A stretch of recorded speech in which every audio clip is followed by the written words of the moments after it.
Welcome to the Growth Lab, where business ambition meets motherhood. I'm Luba, a mom of three, a self-made millionaire, speech-language pathologist, and founder of 2 clinics and sensory play gyms and a mobile therapy bus unit.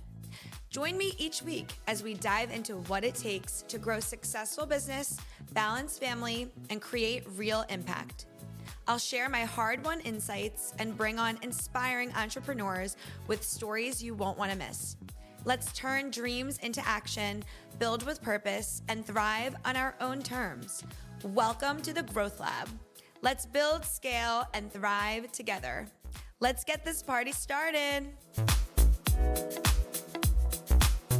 Welcome to the Growth Lab. I'm your host, Luba, and today we have someone very, very special to me on the show. From scooping ice cream as kids to building $1 million empires, we've been on one wild ride, and today I'm beyond excited to introduce to you not just my bestie, but a fellow boss lady, self-made millionaire, doctor, and the powerhouse behind an amazing Philly-based med spa that's changing the game for women, helping them look and feel their absolute best. She's a mom of 2, a visionary entrepreneur, and someone who knows firsthand what it takes to turn big dreams into reality. Welcome to the Growth Lab, the one and only Julie. Hi. She was saying all this, and I was like, well, is this person coming out? Because who is this extraordinary person? Oh my God, I cannot. I am so excited to have you here. I'm so happy to be here and doing everything that makes your little heart happy. Oh my God, I love you. I think we've known each other such a long time, and we're also both Geminis, but that's not the only thing we'll talk about here. But I feel like you've been such a big cheerleader and such a big part of my life. And I'm like happy to finally be interviewing with you because you're a boss bee. So listen, we all want to know. You are a true inspiration. So you say I'm your cheerleader, but really I'm just like at the sidelines being like in awe of what you do. I love you. Yes. So let's get started. We're going to talk a little bit first about our personal and entrepreneurial journey. We've come a long way from scooping ice cream. Tell everyone a little bit about the early days. Where did you go to school, for what, and what sparked your entrepreneurial journey? Okay, well, so you say early days, and that brings me back to like Tanner's. So yes. Tanner's is a local grocery store that me and Luba worked at. It was a grocery store that had a farm. They made ice cream. So we used to work the registers, do bag groceries, and scoop ice cream. Smell cows. Smell cows. They make all of their dairy there. Yeah. It's a dairy farm and I haven't market. been back there, and God knows how I long. live right near there. Do you go there? Yeah. Is there still, it broke every child labor law that existed. We had to get a permit from school. Like, this is the early. I don't remember. That's the early like fire we had. We were 13, 14, or 15, whatever, and we had to get a special work permit from school that allowed us to work on weekdays because most kids don't do that. But knowing me, I probably made my own work permit from school. You probably did. I don't remember getting a work permit, but it's very possible that we did. But yeah, we started way back then. That was, my earliest memory of a job. Yeah, that was my first job. I mean, we were 13? Yeah. We were little. Yeah. And that kind of taught me that you had to hustle. We had a lot of responsibilities there, but I'd say one of the greatest things I learned there was customer service. You're scooping ice cream and it's busy, and you could just scoop an ice cream and hand it to the person, but it was also, we're working for tips as well, right? So making that connection with the person and getting that customer service was one of the things that I learned early on, which was super important, and that brought me through most of my young career, being I was a waitress afterwards. I did bottle service. It was always you're having to make that connection with your clients, patients, in my world now, or person you're scooping ice cream for. It's just a matter of making sure that you make a connection with that person. I love that. Yeah. And then you went on to med school. I remember we would sit on the beach in AC and you're with your big book studying. Yes, I remember AC. That was my first rotation of medical school. When you're in medical school, you do 2 years of you're in the classroom, and then 2 years of rotation into different hospitals. And my first one happened to be in June, and it was in Atlantic Care, which is in Atlantic City. And because I worked nightlife, I kind of knew all of the nightlife people in Atlantic City. So when I went in there to the hospital, all of the residents thought I was the coolest person ever because I knew I had like all the connections with all the nightlife people. So they would always like let me go early. And it was June in Atlantic City on the beach. So I would have my sister and Luba come down and we would just hang out on the beach during my rotations. Can't tell you I learned a lot other than being resourceful. But it was a great rotation. I remember even then you would say like, because I would ask you like, well, what do you want to do with your degree when you're done? And you would say, no, I want to do something with women. I'm going to open like a spa for women. And at first I would be like a massage spa. Like I didn't understand what that even meant then. Yeah. But you had this big picture from early on. Yeah, I think it's when I was a med student, I think it was my third year. I rotated at a place called Rittenhouse Women's Wellness Center. Yes. And it was like a wellness center for women. So they had primary care for women, they had OB-GYN for women, and then they had aesthetics, which was not very popular. Like right now, there is a med spa in every corner, right? Yeah. Like you throw a stone and you're gonna hit a med spa. Back then there wasn't. So my whole vision was I want to create a space for women where we could do wellness overall, and wellness also stems from the way you feel, the way you look, right? Because if you don't feel confident in your own skin, and if you don't look good, you are not going to feel good in general. Like your health is going to slack behind just like the way that you feel. So that kind of for me all went together. I wanted to have like a mental health component. I wanted to have OB-GYN, primary care, and aesthetics. That didn't pan out fully that way yet, but everything has to happen in steps. So when I first started thinking about what I was going to do after med school, not even med school, after residency, I kind of always knew I wanted to do something along those lines. And it was a lot of lifestyle medicine at first, so weight loss medicine, what they call functional medicine now, which wasn't really very popular back then, but functional medicine, quote unquote, alternative medicine. More so about not just maintaining your chronic disease, but reversing your chronic disease and treating your overall well-being. So that's where I started, and then how I ended up here. So after you do medical school and then you do residency, I did my residency in primary care. So that kind of gives you just an overall, if you worked in a rural place, you would deliver babies, and then so you would be their OB-GYN, and you would be their pediatrician, and then you would be their geriatrician. Oh wow, so literally their entire life. Yeah. So like some primary care doctors in rural Bumble, like they are their surgeon. They can do it all. So you're trained for pretty much everything. In Philadelphia, where we live, if you ever went to a primary care doctor to be your surgeon, you would be crazy because there are very well-trained surgeons who just do surgery. So they are good at that, right? But you do learn everything. So I went into primary care, got a grand scheme overlook of all of medicine. Didn't love it because, again, I just felt like a lot of the patients that were coming into me were just coming in and I was just, you're still sick. Like, great. Like, you know what I mean? Your chronic diseases are still here. We're not doing anything to treat them. Like, sign off, check boxes, and we're good. Medicine can be depressing. Yeah, so I wasn't a huge fan, and I wanted to make some actual change. I dedicated a lot of my life to medical school, right? A lot of my life to training. It's a lot of hard work. It's a lot of loans. It's a lot of sleepless nights. It's a big investment. It's a big investment, mentally, financially, physically, all of it. So I didn't want that to just be, for me, what would be in vain, right? I wanted to like actually make a change. So my vision was I'm going to start a whole wellness clinic that, again, treats everything, mental, physical, and beauty. But then what I quickly learned is that I'm only one person and I cannot do it all.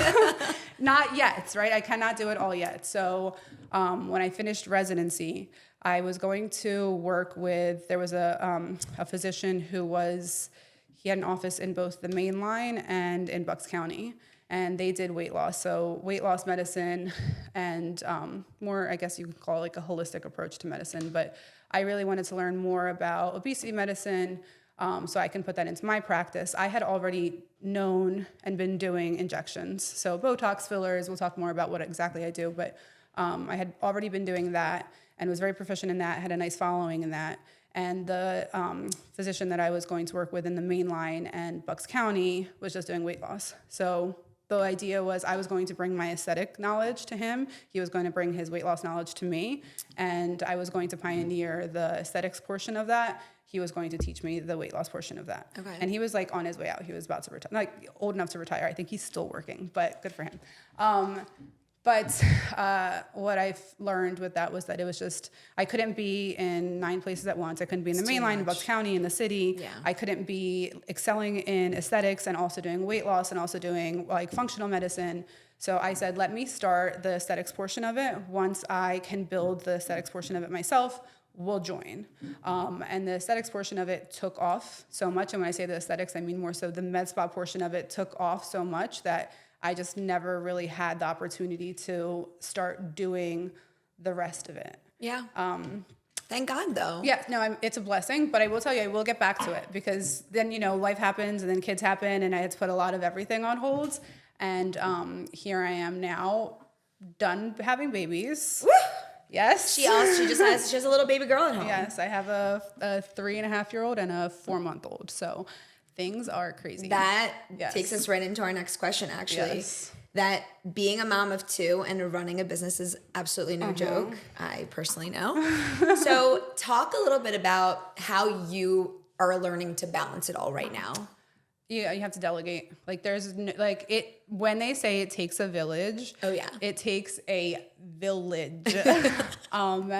And I myself am the kind of person that I like things done. I'm very open-minded, so I can hear everyone's opinions on how things should get done. But I am pretty well thought out about how I like things done. So that is the hardest part about delegating, is that you have to let go of control, because if not, you're going to drive yourself crazy and micromanage. I think that's a good lesson for business and personal life. Yes. Because sometimes you have to drop that expectation. Obviously, early on in business for me too, like people would do something wrong and I would be frustrated. Well, I could either have these expectations and be upset, or I could try to train them, or I could kind of be in the middle. Like, okay, not everything needs to be the way I want it, but just do a good job for me. Here's what I want to happen. Like, get from A to Z, please. Yeah, and do it the most efficient way. Way. Read my mind and do it the way that I would do it, please. This is such a thing that we would think. That is, but to answer your question, how you do it all is you have to delegate. You have to, you have to build a really strong team. And that is one, I think if you talk to any business owner, they will say that finding good employees is the most challenging job on earth. And then, you say you find someone, you train someone, and then keeping someone. Them. Yeah, that is very draining. But without my team, and I'm very fortunate for my team, I don't think I could function. Behind every bad boss CEO, mom especially, there is a team who we can't live without. Yes, no, 100%. Thank you, team. Mm-hmm. You know who you are. I remember when we were younger, I used to look at the lady who used to own Baby Fat, Kimora Simmons. Yes. And I remember looking at her and going, I know, I used to Google her now, but I remember looking at her and being like, that I want to do that. Like, she had an assistant. Like, she would be on the phone making 900 phone calls, and then she would tell her assistant hey, I need this, this, this. And she had kids and she was married. She had it all. And I was like, I'm gonna do that. That's gonna be me. And well, not to the full extent yet, but we're on our way there. But I mean, that was a prime example of you need a team. She had an assistant with her at all times. It would be great if I had an assistant with me right here, right now, right? Yeah. So holding up the flashcard of this is what you're supposed to say. God, but not there yet. But yeah, you got to delegate to survive. That's great. Pro tip, delegate to survive. Yeah. Tell us a little bit about the most rewarding part of helping women with their confidence and self-care. I think the most rewarding part, again, kind of like I mentioned, is you've really, you see the confidence that you can build in people. I have patients that I've seen from day one to now we're, 5 years later, 8 years later, and I see the change in them when they come into my office. They come in, they're timid, they're kind of, folding in on themselves. They don't feel good, right? Yeah. And you make these changes that really just lighten them up. They feel, and my office is called Revive because when I was making the name of that, I wanted people to feel revived. I wanted to give them that strength back to be the confidence person that they are. Yeah. And we get to do a lot of that. So that is the most fulfilling thing about what we do. and that's why we do it. How often is it that someone will come and kind of be like, I don't know what I need to do, but I want to feel better? Or like, hi, this is how I want to look. Please make me like, is it? So it's 50-50. And I will say that a lot of times people do come in and they're like, you know, I want my lips done. And I'm sitting there going like, I could do your lips. Like I could do your lips and I can make your lips nicer. But that overall, like you're coming to me and I have a trained eye to look at you and say, this is the complete picture, right? Yeah. Like this is what we need to do to make everything look good, right? There's no reason to have nice lips and then like a non-existent chin and a non-existent lower face. You really have to balance everything. So we really do try to do a lot of facial balancing, keep everything very natural. It's hard because it's restrictive financially. It's also, a lot of people have this misconception about injectables that you're going to, if I tell you, hey, I need to do 6 syringes, people start seeing the Desperate Housewives they of worry. whatever county, and they think that they're going to look, you know, so crazy, right? But realistically, that's not it. I think that when you start to pick and choose, like I only want to do this area and this area, that's when you get that overdone, not natural look. But if they follow your expertise. Yeah, which would be great. So I would love, and those are the most rewarding patients for me. And I understand that we have to do things on a timeline because, again, it's financially restrictive sometimes. Sure. But when I have a lot of patients that come in and they're like, whatever you say. And for me, I'm like, okay, like we're going to have success here versus someone who comes in and is like, I just want my lips done. And I'm looking at them going, let's talk about skincare first, right? Because you're trained for that. Like a lot of people like look at your Instagram pictures of the, Kardashians and but you don't, yes, they might have nice cheekbones, nice lips, whatever, but you're looking at their skin first, right? And if you don't have good skin health, like the rest of it kind of falls behind. So I look at that. It's challenging when you have a patient that comes in and wants what they want and doesn't want to hear what you want. And again, it's that balancing of being the professional versus giving people what they want in that customer. To your communication. Yes, communication, goes full customer circle. service. No, it really does. And I think that that's why it's so important to be able to communicate well and understand what your client patient wants and be able to deliver what they want in a professional way. You're obviously killing it because people are listening to you, and we try. We do what we can. See, you're bringing up some challenges, and I'm just curious, and everybody out there always wants to know from successful people, when you were starting this med spa, what challenges did you face and how'd you overcome them? I think the biggest challenge when I was first starting was I was a one-man team. Yes. Right out of residency. Weren't you renting some space with a dentist or something, if I remember right? So I have a great friend, Muzzy, Dr. Jafari. He owns Team Dental. He's now expanded into New York as well. Oh, wow. He does he's now doing like a lot of aesthetics, but more dental aesthetics, meaning they're changing the whole structure of the jaw with what he's doing. So it's super cool. But he has actually 3 offices. He has one in New York, one in Swedesboro, and one in Philly. But because he was in multiple places, his Philadelphia office was open on certain days. It was for him. It was closed, meaning like the space was open. So I asked him if I could sublease from him. So I started in a dental office. My expenses were like non-existent because all I did was pay some of the rent. And all I needed was a chair and my hands. So I started there.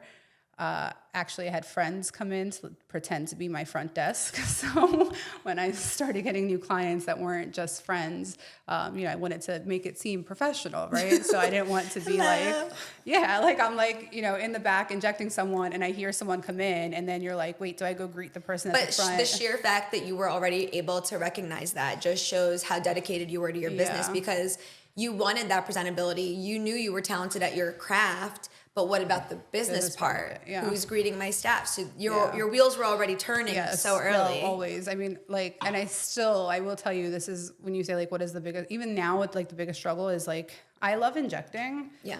But I can't run a business and be the injector as well. I mean, I can, but I have to separate that time because otherwise at the level where you are now, and it's so similar. We have completely different businesses. Yeah. And we talk about these things a lot, and we have been for years because I also have patients. Mine are little boogie-filled patients sometimes. That's why your son's always sick. You're bringing it home to him. And I don't even see patients anymore because I can't. Yeah. And that for me, it's the same thing. Like, and I love counseling the family, and I love to work with my patients. And now with my new certificate in myofunction, I am again seeing people. But every mentor, every consultant is like, why? Why are you seeing people? Because I love that. I love what I do, just like you love it.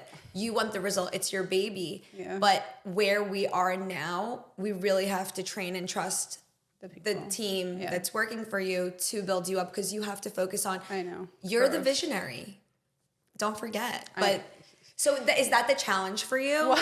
Well, I feel like that's more of a challenge for you, because I have learned to like say no. Like, I don't see a lot of new clients anymore. I have a very talented team. Yeah. Sometimes I say like I don't say that. I'm one of her clients that she will continue to see. Yes, I will. Don't worry. All my regulars. Please, I'm grandfathered. I will not leave. I've actually, like, I spend a majority of my time in Florida now, right? So a lot of my clients are like, well, you're not moving. And I'm like, no, like, not forever. Like, I promise you, like, I'll still always be here. But I have learned to, like, let go. Like, there are certain things that I know, I trust my team. Like, that's, like I said, one of the hardest things was finding a good team. But I have had a amazing, like, core group of people, and I am so fortunate for them. By far, they are not perfect, but no one is except for me and you. But that's right. But finding that team was important to me, and knowing that my patients and my clients are in good hands, makes me sleep better at night. But let me turn this around and ask you, when are you going, exactly what your mentors tell you? So, like, when do you, like, step back and say, I briefly touched on this, and I know you commented about this when I started to kind of talk about the podcast, and I was just shooting it out there, like, hey, are there other CEOs out there who nobody talks about that transition? So this May, Kidology is going to be 10 years old. That is older than my kids. But your first baby. This is your first baby. I say that all the time. And so sometimes inside I'm like, well, if something's going on, like, I have to go. But then I'm like, no. You know, here's my Gemini. No, let everybody handle it. They've been trained. They need to work on it. And if they get it wrong, they're going to figure it out. Like, that's part of the training. Like, I learned, I figured it out. That's how I got here. I desperately want to be the owner, and I'm really making my way. I'm doing so well. Why am I seeing a patient from myofunction? Because I'm now the only person currently holding that certification, and until I train or get a certificate for someone else in my business, I'm the only one who can do it, and it's so new. Any new piece, as the visionary, I see the bird's eye view, the aerial view, and I'm like, okay, I can start this, and then I'll hand it off, which is often how I do it. Before, it was all me, a lot of me for like the first 3 years. Yeah. And then I started to do less and hire people, which that was a really big challenge. But I'm working on it. I promise I'm working on it. I just, like, I think I'm really excited to transition to being able to help other people grow and learn. And that's why we're here. And I'm hopeful that in the next little bit, like, maybe a couple of years. But, you know, I'm like expanding. I want to go to Florida and open an office. But that doesn't mean I can't get people now. Like, I have a tried and true method. So once you have your process and it's repeatable, that's your key. So I guess this is my follow-up question for you is, have you found people that can be the vision? I know that overall, like, you're the visionary, right? But you can't always be the person that's going to learn. It was called the myofascial, right? That you're doing now, right? So, like, you can't always be that person that's like, okay, I'm going to learn myofascial and then train someone. Have you found someone that's like, okay, I'm going to learn myofascial and I'll train the myofascial new department? So it's really tricky for me too. So this isn't, you know, a daycare or a store where you could just hire people to come in. Like, for my niche type of business, pediatric care in therapeutics, everybody has to have a license. Everybody has to have certain certification, the certain diploma, or they do not qualify to work. So if I could just train people to do it, I mean, now, thank God, in the state of Pennsylvania, you can have an SLPA, which is an assistant speech pathologist. So they're a halfway. Like, so they did their undergraduate, and now they're like either in between, they're maybe going to go back to grad school, but they have enough hours clinically where they can work as an assistant. They wouldn't be able to evaluate anybody, but they can work on the goals under supervision of a licensed speech pathologist. Same goes for physical therapy and occupational. So I think the key is finding the right techs and assistants who can do these jobs and they're trainable, or getting my leaders to learn the craft and then train them. So there's a process. It's just that it's so new. And again, I know, like, I think about this a lot, and you're always motivating me to really, like, hey, it's been 10 years. It's amazing. But, like, when are you going to, like... When is enough? Enough? Yeah. I don't know. I need a t-shirt like that, too. Yeah. Like, there's this fire, and it's every time it's like, okay, I'm just going to do a little bit more. I'm just going to do a little bit more. It's like an addiction, you know? Yeah. You feel that? So I guess I would say to you, because our industries are so different, right? Is there... how competitive is your field right now? I think at this very moment, it's getting more competitive because similar to the era of home care, which is still going on, but like, you know, in our community, especially maybe like a year or two ago, when you're talking about throwing a stone, you would land it at home care. Like there's a million home cares. Yes. Pediatric therapy is still considered more of a niche business, especially multilingual pediatric therapy, which is what we do. And we're offering so many different languages, but there's competition and there's larger brands that are backed by private equity. Don't forget, I'm a sole owner. I have never had everything I built by myself from the dollar. And everything I'm investing in by myself. So I have some decisions to make in terms of my growth, but yes, there's competition out there.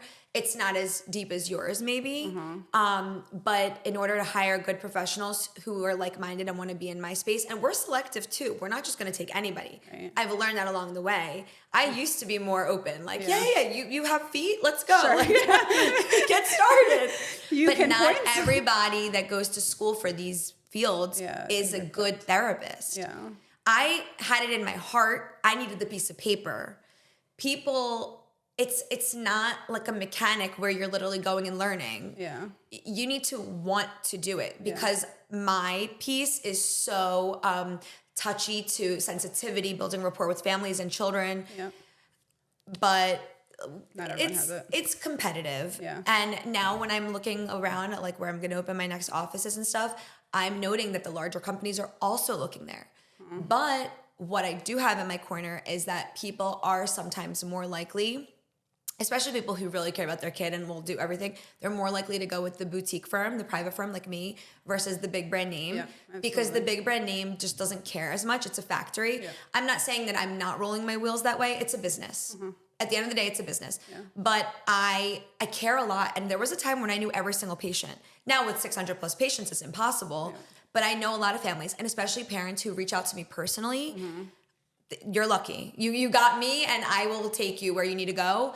But it's similar to you, like when they're in your hands. How do you balance that? How do you? Because I have the same thing, and me and you are similar in this way, where I love my clients. I love when they reach out to me, and I have some that they're like family to me. So like it's almost like, you know, my cousin, my brother, sister are texting me, right? But you extend yourself a lot, right? So you extend yourself at work, you extend yourself to your employees. You're doing a million trainings. You're growing the business. You also need some mental health for yourself. So you're trying to take you time, and it never stops. And it's like, you want to be available because this is people's kids that you're talking, you know, they have questions, they want answers, but you also need to like set some boundaries. How do you do that? I'm learning. Well, you know, I'm always working on that, and balance isn't my strongest because I've not been that organized. I feel like 2025 is the year where like I'm really learning to use my calendar more, and like I would miss stuff. I would miss stuff. I Googled you that thing that someone told me that word that I can't read. You're better read it than me. Can you pull it up and find it? Is this the human design? No. Wait, what thing was it? I texted you and said that someone told me I was this word. Oh, is this what you yesterday? No, today, this morning. No. Let me show you. Did I miss something? Hold on.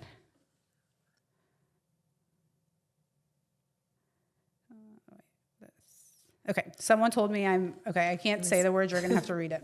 And then I need you to Google it because this is gonna be Someone told me I'm a Tids optimist. Okay, Google what Tids optimist Tids is. optimist. All right, let's define Tids optimist. I've never heard this word in my life. Wait, can you spell it for me? Yes, hold on. TIDS optimist. Hold on, I'll spell the whole thing. Let me just Google it. Optimist. It's spelled TIDSOPTOMIST. It's an optimist, and then Tids is on the front end. So Tids optimist. Okay, go ahead. Hold on. The internet's not great here. Okay. We are loading.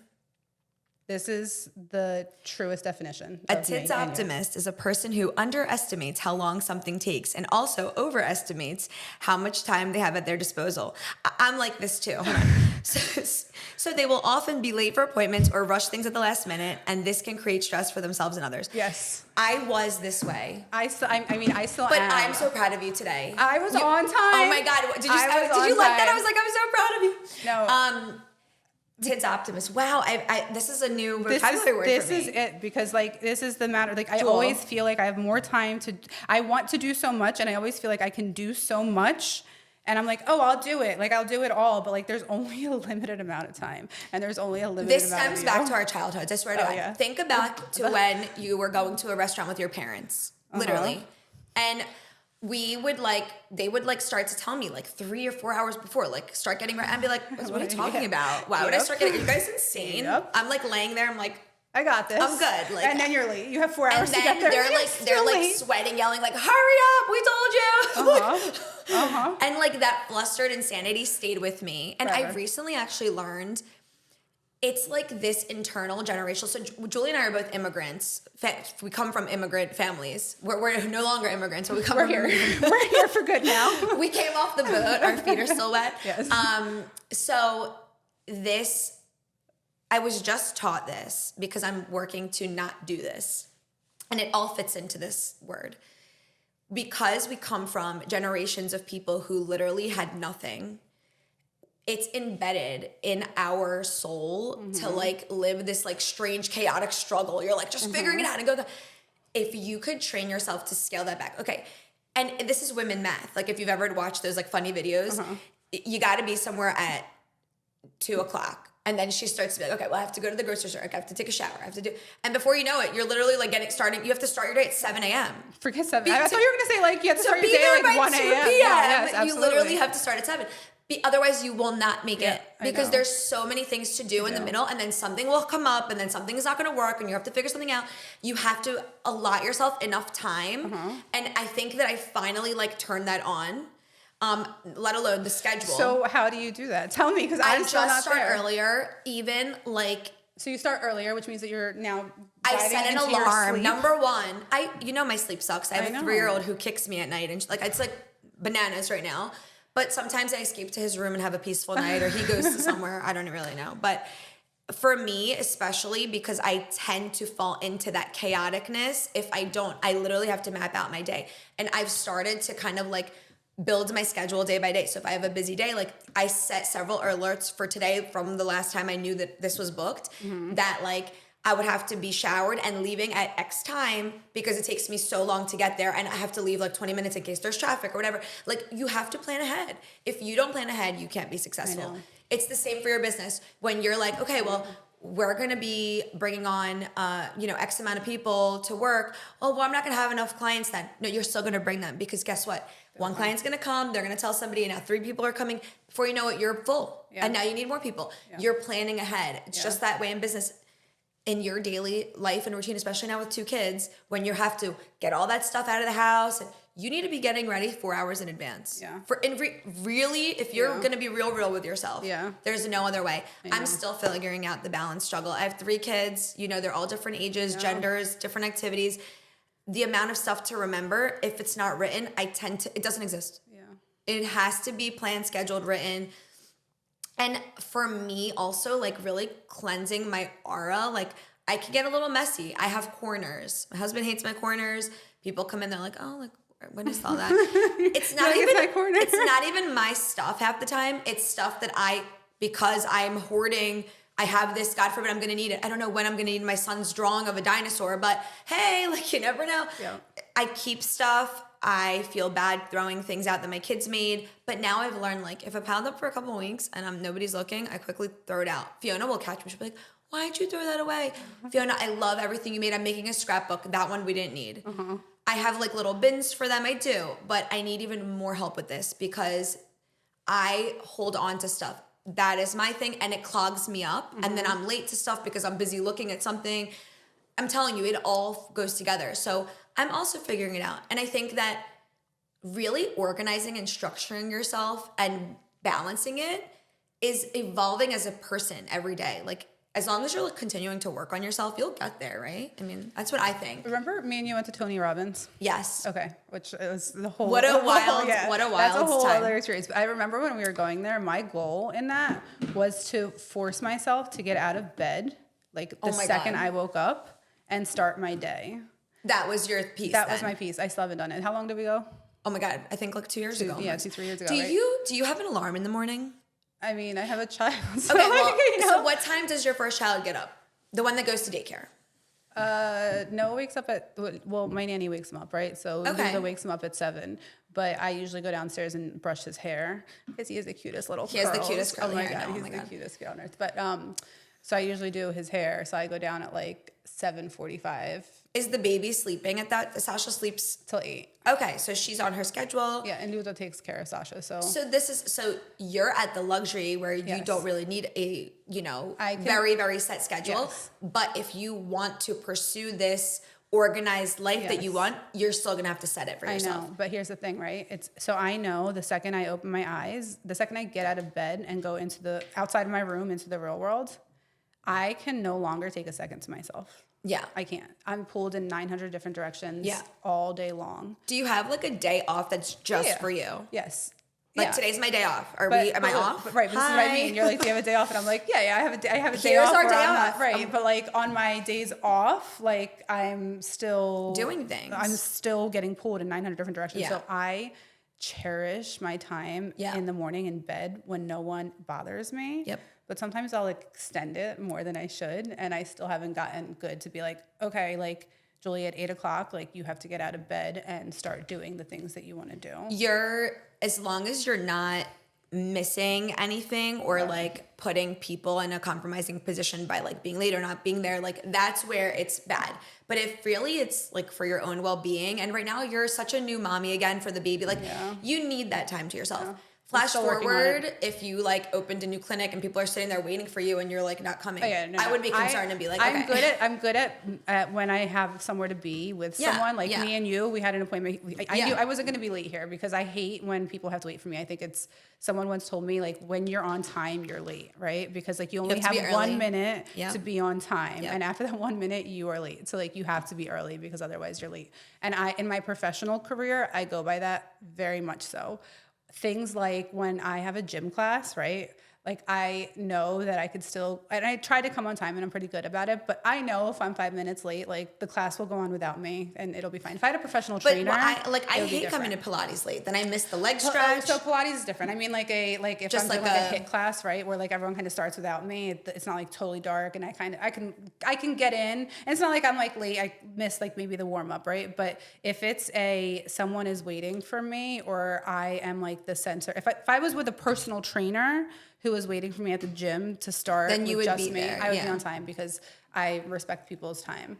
But I definitely have a hard time like forcing myself. I think that you're just, because you work very hard and you've established a business where it allows you to do that, you are right now. Plus you're catching up because you have babies, you're overwhelmed, you're feeding, you're worrying, you had like health issues with your dad. Like life is going on, and you need to stop sometimes. Like I always do the overwork. Like I do too many things. I do too many things at one time. Yeah. And then suddenly I'm just like, I can't do anything because I'm so burnt out. Yeah.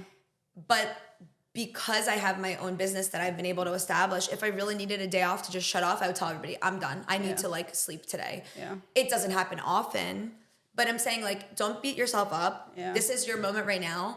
But if you consciously know, and it seems like it's bothering you. Well, of course, because there's things I told you, like there's things that I want to do with my business still. And the me when I prioritize laying in bed for an extra hour versus getting up and doing those and planning things, I look at it as in like, oh, I could be doing more, but like you could always be doing more, right? You could always be doing more. This is a great transition to the next question I actually have for you, but also I just think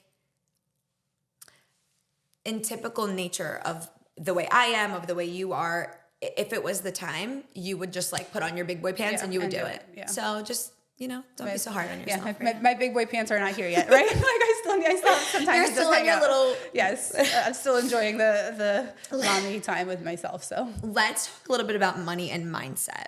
Okay. So obviously, becoming a millionaire doesn't happen overnight.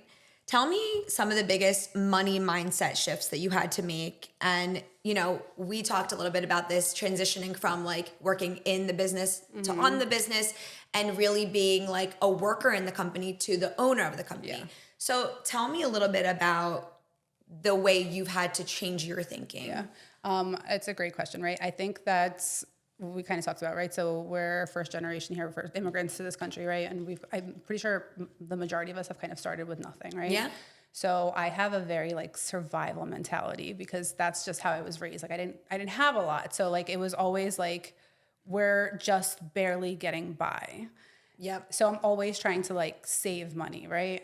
And when you're starting a business, it's kind of, we talked about when I first opened, I was like a one-man show, right? Yeah. And before hiring my first employee, I was like, well, wait, like, do I really need, I'm not that busy. Do I need someone at the front desk? Because now I'm paying someone money that I might not already have to just sit there while I'm not busy. But what I have learned and what's so important is this delegation, you have to delegate and you have to, like when you're starting a business, start that soon because it is hard to find good people. Yeah. So even when you think you don't need this extra employee, you do, right? Because you're opening a business and you're opening it to grow. Find jobs for them. And you're opening to grow. So you're going to get busier, right? So it was really hard for me to delegate, and you have to, when you're delegating, you have to pay people to do the things that you want them to do, and being this survival mentality where, oh, I can do it. Like I can do it. There's no reason why my bookkeeper needs to do my books. I could do my books, right? I can do my taxes. God. I can do my social media. I can do my marketing. I could do all the patients. And then collapse and call the mental hospital for a room. Right. Hi, I'm done. So I can't do it. That was the hardest lesson, was that like I have to pay people to do what they are good at doing so that I can do what I am good at doing. And again, as being the business owner, seeing the big picture and delegating, that is my job. That's the best advice here. So that's the best advice. That was the hardest thing about shifting your mindset of money, is that you can't be, it's almost what they say, what is it? Penny rich and dollar poor or something. You're always like you're trying to save money. You're trying to save like little money, but saving that little money, sanity. Not even that, but like trying to save that little money will cost you big money because you need to pay people good money to do what they're good at doing, because that's why you pay them. They are good at doing that. So, you might not want to hire like a CFO for your company, but that CFO might find an extra $40,000, $50,000, $100,000 that's just not being accounted for because you want it to be your own CFO and you can't. You just can't do it all. For me, that same like situation right now, and again, as part of me transitioning to the owner, not the full operator, the owner, is like, hey, someone was saying to me at one of the conferences I went to, super successful woman. She's like, so do you have a COO? Like you have all these ideas. I learned about my human design. I don't know if you know what that is, but it was like a test I took and it told me I'm a manifestor and that my goal is to create the path, like what I'm doing next and how I'm doing it. I have the idea and then I need someone else to be the one to put it in play. Yeah. I have the pieces, but I tend to get overwhelmed and then I won't do it. So if I'm doing too much, which I still manage, but it's a lot. So she was like to me, you have all these great ideas. So who's doing these? Like, who's doing the work for that? And I'm like, me. Mm-hmm. And she's like, what are you talking? She's like, you don't have a COO? And I was like, no. And she was like, you need one, like yesterday. Yeah. Like, go. But how do you find a good one? So now I've been very blessed to meet a lot of different organizations that kind of like come in, they can interview people for you and place a person based on what your needs are. Again, taking that off of yourself. You have the final word, obviously, and the negotiation. But I have an in-house HR. I could have her posting, but it takes time and it takes training. Yeah. even the best person has to be oriented to your brand, your company, your, everything that you're standing for. Yeah. So it's a process, but I'm working on it too. And you brought up such a good point, because that's another way for me, even personally, to start to like move out of those things. Yeah. Let's see here. Something fun and about personal growth. If you could give your younger self one piece of advice, what would it be? It's a tough one. It's a lot of advice. I would probably say just trust in yourself. Okay. Like, that saying, like, if you build it, they will come. That is true. So, I mean, I took that advice to myself. It's not advice that I didn't take, because I kind of I trusted that, I will build it and it will come. Yeah. But I think to anyone who's younger, who's starting, who's worried, can I do this? Yes, you can. Like, you can and you will if you want to. So I just think that, you just trust in yourself, believe in yourself, and just know that if that's what you want, it will happen. Remember when we were speaking of Tony Robbins, there was a lot of like positivity talk, and you were basically like, I don't really need this. My mom told me something when I was younger about the mirror. What was it that she said to you? I forgot. If someone like looks at you with bad intention, like tell them to look in the mirror and like give that to themselves, not to you. There was a story. Well, I can always say my mom has always been the person who, this lady, like my mom was she's a phlebotomist, right? I think that like at the most she's ever made maybe $32,000 a year. Like I think that was her like highest paid salary, right? But she would be at Bloomingdale's buying herself like $150 face creams, right? Like our electricity was like getting turned off, her car getting repossessed, and she's just like, she just knew that she was going to be okay at all times. Like, and she wanted to feel good and look good, right? That was a priority to her. And that was for her, like she believed in her universe that she was going to be okay always, right? Like she came to this country by herself, her entire family's still in Ukraine. Like she didn't have like I could fall back on mom, dad helping me or sister, someone helping me, right? Like my parents are separated. She was by herself. But she just always trusted in her universe. And like, she always taught us that like, you have to just believe. Like when I was going to med school, when I was applying for med school, and I wanted one med school. Like I wanted to be at PCOM. I wanted to be an osteopathic school. I wanted to be like in a school where they taught me about more the whole body. I wanted to stay in Philadelphia. There was one school, right? And she was like, you have to believe that like, you have to go and like in your mind, envision yourself walking in there every morning, sitting down the chair you're going to sit down in, doing what you're going to do. And that was just embedded in me when I was like a child. Like just, you have to know what you want and you have to place yourself in that situation in your mind every day. And you can write it down and just remind yourself, but you just have to know that that's where you're going to be. And I'm sure that I know that there was a ton of hard work to get to where I am, but so much of my life is my universe. It got me. Like I know that my universe has my back. You manifested it. Yes, I will manifest everything always. And I always say, like, even when something bad happens, like, it might not be what you want. Like, you might not get what you want. It's what's supposed to be. Yes, you get what you need. And that's like, it's that it's for the best. Like, nothing's ever happening to you. It's happening for you. So I strongly believe that. I have a very, like, almost delusionally optimistic view on things. Mm-hmm, mm-hmm. But it works. Sounds familiar. Yes, it works, right? Like, it does. I wonder why we get along so well, right? It's crazy. Mm-hmm. Like, I was taught the same. Yeah. Like, it's so special. Yeah. And I wish that I could, like, shimmer this dust to people because there's so much. I know. I have, like, a hard time. We talk about a lot of our employees and how you're kind of, like, you have your clients, your place. You're everyone's, like, soundboard, right? Yeah. I try to limit myself because I can't overextend myself to everyone. But, like, my leadership team, like, that's my people, right? Yeah. And you take on a lot of their struggles, right? But I almost have a hard time, like, empathizing with people because I don't really know, like, I don't know how to feel depressed or feel sorry for myself, right? I don't have that. Yeah, I just don't have that. So sometimes I have a hard time, like, understanding that. And that's hard because I just, like you want to be empathetic to your team and be there for your team. But sometimes you just like want to shake them like, what are you even upset about? I literally, like, what are we talking I'm very about here? straightforward. I'll be like, this is nothing to worry about. Let's move on. And they're all like, what do you mean? They're dwelling for like hours. Like, I'm like, guys, hello. Yeah, like this is nothing. But that's what good leadership, positive leadership is. Yeah. And I feel lucky to have us. Yeah. So tell us, if you have something in your daily routine that keeps you grounded and focused. I think that the gym actually keeps me grounded and focused because there's rarely like I actually don't have my cell phone. You do love your gym stuff. My cell phone's always on me, right? Yeah. I'm always accessible to the million hands that are trying to grab at me.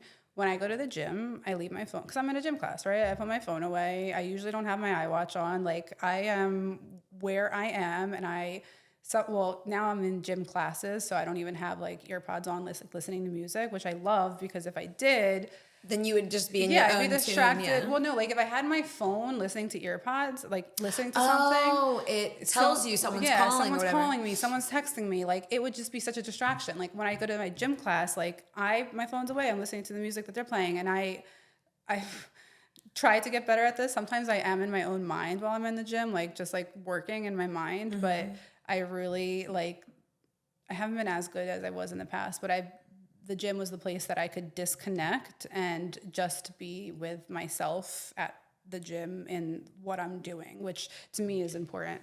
But yeah, I do think now, like in hindsight, I'm looking the last maybe year or so, it's definitely been a struggle for me to turn my brain off even when I'm working out. I hate when I wake up at night and I start to think, just go to bed, I don't want to think. Yeah. Somebody recently asked me if I'm meditating at all, and I'm like, no, I don't even know how to meditate. God. But people that are super successful start their day and maybe end their day with meditation. Yeah. And that's just like when you're like completely alone, completely in your thoughts and breath. Like that's it, right? But when you say thoughts, like you're not in your thoughts, you're out of your thoughts. You're just, and I have tried. Like, are you like humming? No, there are guided meditations. I've tried them all. I really have. So you listen to it. Yeah, I forget there's an app. Forget the exact, there's so many of them, but there's guided meditations where they're just like, they're just like, take a deep breath in, and you're not supposed to fall asleep during meditation. You're supposed to physically be present, like and listening to your breath and stuff. Like just be present and do nothing but listen to your breath. And like sometimes they'll tell you like listen to like the sounds around you, right? I have tried, and anytime I try to like truly meditate, if I'm doing it in bed, I'll fall asleep. Sometimes they tell you the best thing to do. Don't do it driving. Yeah, you can't meditate driving, but they tell you the best thing to do is first thing in the morning. The second you wake up, go sit in sunlight and meditate. I cannot for the life of me turn my brain off. I wish I could. I am working on it. I'm going to get better. This is going to be part of your next thing when you're getting up and you're going to. Jay Shetty, he was doing a little list, and it's all stuff I actually already do. Stand in the sunlight, take a lot of deep breaths, go into a warm shower, and before you leave, like make the water really cold. Yeah, like all these little things. So do you do that? Do you do cold showers? The shower thing I really like cold plunges. I don't have one, but when I've gone, I have sauna and steam room, and for me that's really helpful. Do you do it? Do you find the time to? So I love cold plunges. I can't force myself in the morning to take a cold shower. Cold. I just don't enjoy it. I don't do the whole shower cold. It's the kicker. It's a normal shower, and then right before I go, it's like freezing cold. And you do it? Yeah. And it feels so good on your head, and you're just like, oh, like zonk, like you woke up. Wake up. I know. I just really love being warm. So me too. The thought of you could always go back to the warm. I know. I haven't done it though, but yeah, cold plunging Try it next time. You'll have to let me know how it is. So what's next for you in the biz? Are there any exciting projects coming up, and where will you be investing your money and efforts? Yeah, so loaded question, right? Because that's a lot of stuff. Yeah, and I'm doing a lot of stuff, right? But like I said, done having kids. So that part is great because a lot of what I focused on before this whole babies happened was a lot of, again, lifestyle medicine, alternative medicine, a lot of things that they don't have hard and true, I don't want to say studies behind them, right? Because they're not like FDA approved. Their CDC is not, all this stuff that what you're taught in traditional medical school, it's not part of that, right? So a lot of it is, I've read enough about it. I've read enough scientific studies about it. I like the data, I'm going to try it on myself. Some of that stuff I chose not to do while I was having kids and breastfeeding and the rest of that, right? Because it's just too experimental for me with raising kids. Yeah, not of anymore. course. Now that is all done, I get to back to myself and the things that I love, the functional medicine, the alternative medicine, knowing that, myself, I'm getting... You share with your experiences. Yes. I love when you were doing that. Yeah. And you were posting a lot and things you were doing. I love that. I don't like to say that we're getting older, but we are maturing, right? So a lot of the hormonal aspects of it, a lot of the peptides, all of that stuff that I kind of put a big hold on in my life. Yeah. So when I put a hold on it in my life, I didn't bring it to my practice. I like to try everything on myself, make sure that I approve of this before I bring it onto my practice. And I stopped that for a while because, again, I wasn't doing a lot of those kinds of things. Now we are back in action. I am to continually keep us all beautiful with the aesthetics portion of it, but also the lifestyle medicine of it. So I'm excited for that because I will start adding more of that to the practice. Okay. And aside from that, just a lot of that's more like education and time it'll take financially. I still invest. I tell you this all the time. I feel like you throw a lot of it back, your money back into the business. Yeah. I delegate a lot of, or not delegate, I take a lot of that and I buy real estate. So for me, that's Joel actually was the motivation behind. I have a couple of properties, and I'm so glad I do because you pushed me along, and and they're great. Everything's great. I feel like we have to talk about this. we have to talk about that a little bit too. Yeah. I mean, they are for what it is. And it's always it's like one of these things. It's a new thing, and there's always going to be hiccups, and there's always going to be lessons learned, and that's. But I'm learning a lot about that. Like, so once you get to a certain place in your wealth too, like being a business owner isn't the end all be all. You need to figure out what you're doing with your money, and that's where you know your business is one thing. Yep. Everything else is another topic. Yes, yeah, we can talk taxes and we can talk other investments and we can, there's gonna have to be another episode with 1 million things to go into, but yeah, I mean, business owning, businesses, woo! Yeah, it's a blessing. It's a blessing. I can't even say it is. It is. All of the. Imagine dedicating yourself to something else. No, it's for you. It's for your family, and you're the leader of many jobs and opportunity for others, which is amazing. Like, I love that part too. No, so not only are we helping people, we're also helping people with their careers and paths and growth. Yeah. So there's two things. Yeah, that's nice. So I just wanted to ask you if there is one message that you want every woman listening to walk away with today. Do what makes you happy. I know that kind of sounds cliche, but there is a lot of pull on women, right? Like you have to be 1 million things. Yeah. Do what makes you happy. Like what you want to, and that could change daily, right? Like today I want to own a business, and tomorrow I want to stay home, and that's okay. Do what makes you happy. When it makes you happy, be present. Someone used to say to me, be where your feet are at, right? Yeah. Like presently be here. Like I'm here having this conversation with you. My mind shouldn't be elsewhere. Like be where you're at and be happy with where you're at. And if you're not, change it. And that's beautiful. I really like that. Yeah. Before we go, it's been just the best. I love talking to you anytime, especially here.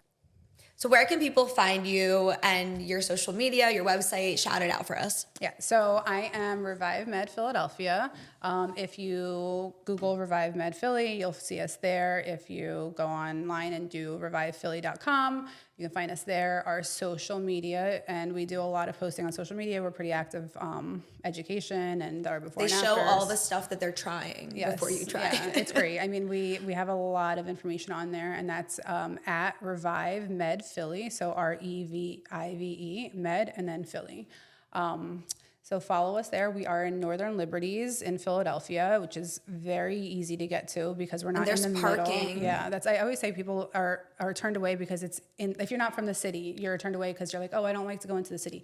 We are not in the middle of the city. We are right off of 95. If you're coming from Bucks County, if you're coming from Delaware area, if you're coming from New Jersey, we are right off the Ben Franklin Bridge. It's easy. It's so easy to get to. You're not getting into the middle of the city. You're not having a hard time parking. There's parking out front. There's free parking out front. Everyone at the office is so welcoming. The best. People, when they walk in there, a lot of times it's intimidating for people. Our number one feedback from everyone, besides the amazing work that we do, is they walk in and they feel so comfortable, which for me is phenomenal to hear, because that's what we strive on. We don't want to make you feel like you're in an uptight, you can't be yourself. Like, you walk in and Diane, who is our patient coordinator, she's at the front.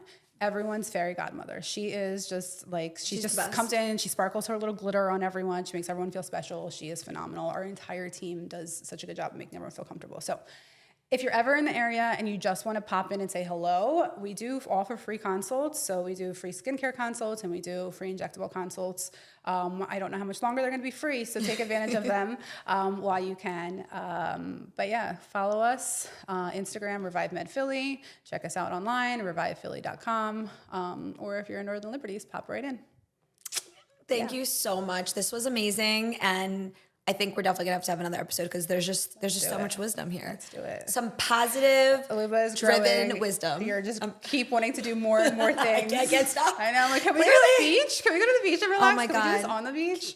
That would be really good. Yeah. I have the little mics too. Yeah, it's fine. We'll just. All right. Well, see you guys next time on the beach. Yes.